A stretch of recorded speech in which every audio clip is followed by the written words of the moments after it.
Bienvenue à Lugo.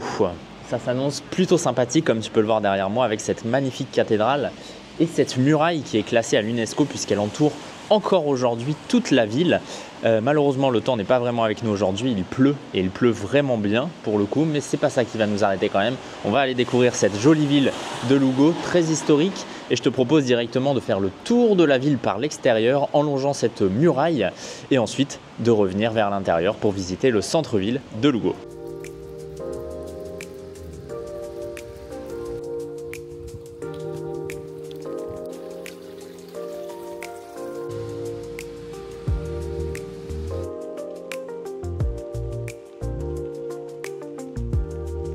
Alors juste là derrière moi, c'est la porte d'Obispo Aguirre qui a été construite en 1894 pour rejoindre la vieille ville, le centre-ville du séminaire. Il y a une dizaine de portes en tout dans cette muraille qui ne sont pas toutes d'origine et cette muraille évidemment elle a connu plusieurs réhabilitations.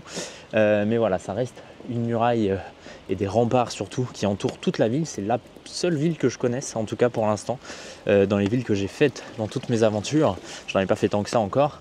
Et bien qu'il y a toujours ces remparts, cette muraille entière qui entoure toute cette ville.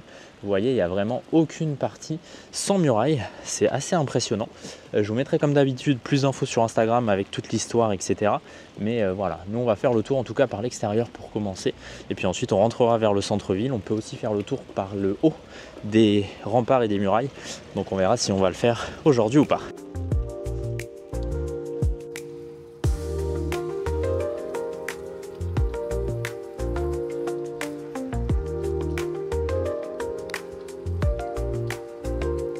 Ouais, juste ici, on est arrivé sur la place de la Constitution qui n'est pas pour une fois à l'intérieur de la vieille ville, mais qui est juste à l'extérieur, juste à côté de la muraille et de cette porte, la porte d'Ocampo Castello ou d'Obispo Izquierdo. Il y a plusieurs noms ici, avec juste à côté la Reduto Maria Cristina et pas très loin, il y a une tour, la Torre de Mosquera. Voilà un petit peu. Donc l'idée, c'est toujours de longer tout ça pour découvrir chaque petit endroit historique de cette muraille, puisqu'évidemment elle a connu plusieurs reconstructions avec plusieurs ouvertures, donc plusieurs portes qui n'ont pas été faites au même moment, et également plusieurs vestiges qui a réussi à survivre un petit peu, qui a survécu à toutes ces histoires, notamment de guerre.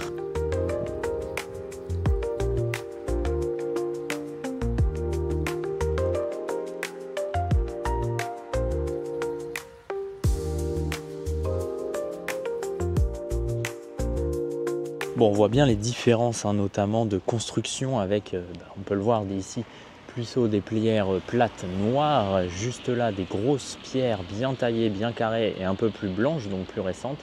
Et puis on a aussi des entremêlements là, de tout ça pour maintenir cette muraille debout. Il y a plusieurs zones comme ça où la différence se fait vraiment de manière assez impressionnante.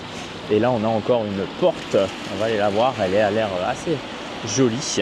Je vous mettrai plus d'infos sur toutes ces portes sur Insta, comme d'hab, c'est guillaume.lr.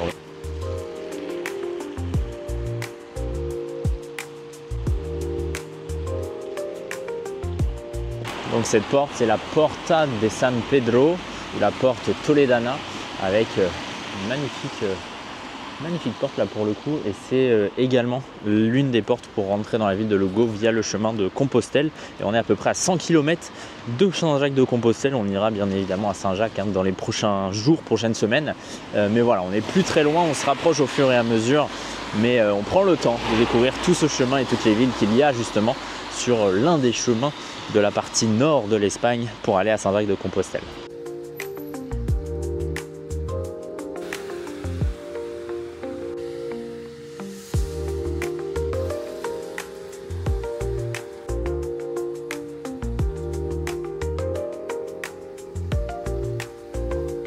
On est arrivé ici devant la porte Falsa, en sachant que la majorité des portes sont piétonnes. Il y a quelques portes qui sont ouvertes aux véhicules pour que les voitures arrivent quand même dans le centre-ville et dans la vieille ville, mais il y en a 2 ou 3 je crois. Tout le reste ce sont des portes piétonnes et le centre-ville de manière générale est vraiment piéton, quasiment à 100%. Il n'y a que des véhicules qui sont les véhicules des propriétaires, les véhicules des résidents, les véhicules des sociétés, etc. qui ont le droit d'y rentrer, sinon ils n'ont pas le droit d'y rentrer sur le papier en tout cas.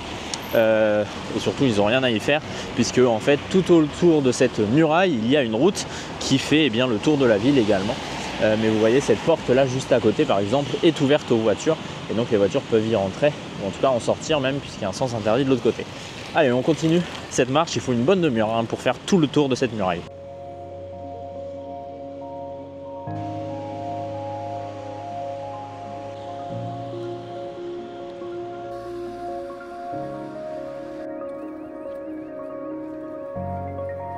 Ici c'est la Porta Nova avec toujours un accès vers la vieille ville.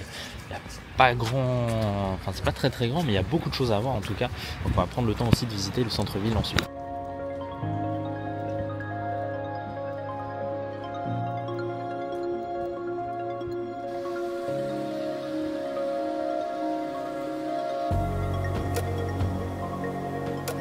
Et tout le long de cette muraille, là, il y a plusieurs dessins comme ça, plusieurs fresques murales, peintures murales avec ici César. Il y en a 2-3 autres, je crois. Donc on va essayer de les voir aussi, j'en ai repéré un peu. Puisque j'ai déjà fait un petit tour hier soir, là, et il ne pleuvait pas, donc ça c'était pas mal. Mais bon, aujourd'hui on n'est pas gâté avec le temps, mais c'est pas grave, c'est comme ça.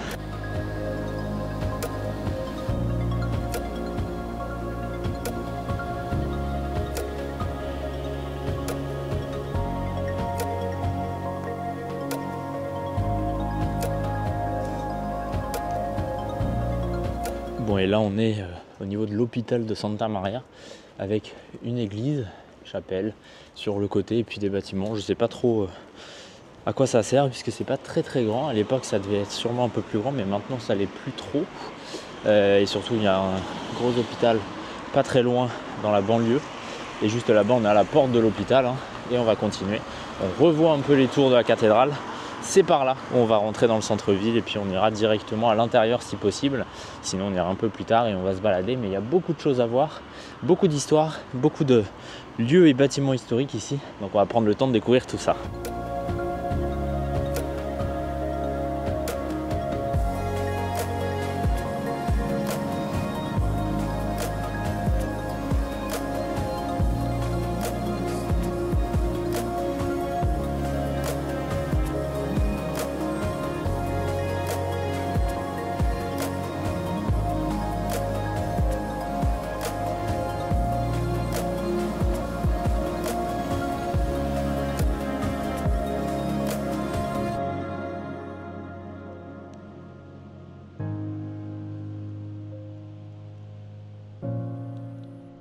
Nous voilà donc revenus devant cette fameuse cathédrale. Il ne pleut plus trop, donc ça c'est pas mal. Elle m'a l'air fermée actuellement, donc c'est pas grave, on reviendra de toute façon pour la visiter. Et si c'est pas aujourd'hui, ce sera demain. Mais nous ce qu'on va faire, c'est qu'on va déjà l'analyser d'un peu plus près, on va aller la voir d'un petit peu plus près. Et puis ensuite on continuera notre tour pour visiter ce centre-ville. Il n'y a pas grand monde, dès qu'il y a un peu de pluie, il n'y a plus personne.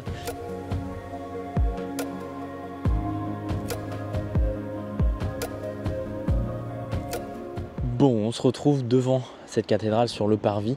J'ai pu rentrer dedans pour payer, il faut payer 8 € pour rentrer à l'intérieur. Malheureusement, on ne peut pas prendre de photos ni vidéos, mais il y en a pas mal normalement sur internet. Donc juste après, je vous mettrai quelques photos vidéos de cette cathédrale, de l'intérieur en tout cas de cette cathédrale, avec la cathédrale en elle-même qui est vraiment jolie, le cloître et un musée qui se trouve dans la cathédrale même, sur les hauteurs. Donc c'est plutôt sympathique en réalité de se balader à l'intérieur de cette cathédrale. J'ai toujours un peu de mal moi avec le fait qu'il faille payer pour rentrer à l'intérieur de ces bâtiments, mais bon c'est comme ça, ça permet aussi de les entretenir. Donc voilà, je vous mettrai plus d'infos comme d'hab sur Insta. Je trouverai des photos sur internet et des vidéos et puis je vous en mettrai sur Insta, mais je vous en mets déjà un tout petit peu après là pour que vous puissiez voir ce que ça donne de l'intérieur. Nous on est donc de retour dans les rues de cette ville de Lugo et puis on va se balader un petit peu à l'intérieur de cette ville, de ce centre-ville et notamment du cœur historique de cette ville qui est vraiment très mignon.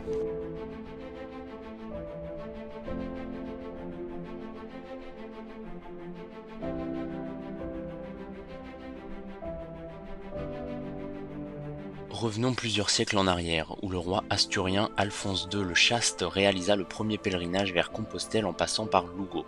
À l'époque, il découvrit une cathédrale construite au 8e siècle par l'évêque Odoario, qui l'incita à construire celle d'Oviedo. Cette cathédrale fut ensuite reconstruite à partir de 1129 dans un style roman, sous la directive du maître Raimundo des Monforte.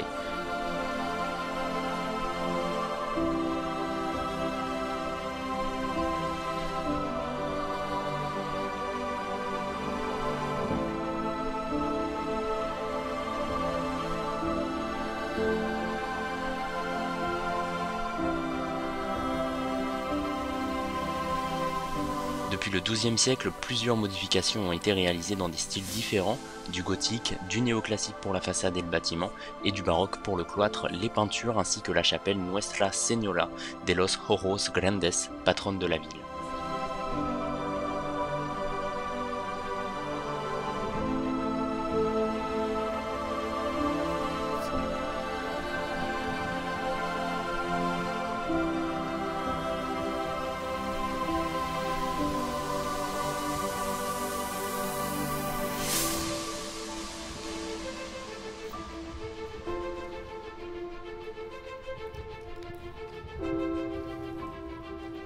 Et juste au pied, juste à l'arrière de cette cathédrale, on a ici la piscine romaine, la Piscina Romana, qui a priori faisait partie d'un Paleochristian Baptistery. Alors je ne sais pas trop ce que ça veut dire, mais il n'exclut pas non plus le fait que ce soit un bain thermal pour une petite maison, ou même carrément des thermes globales romaines.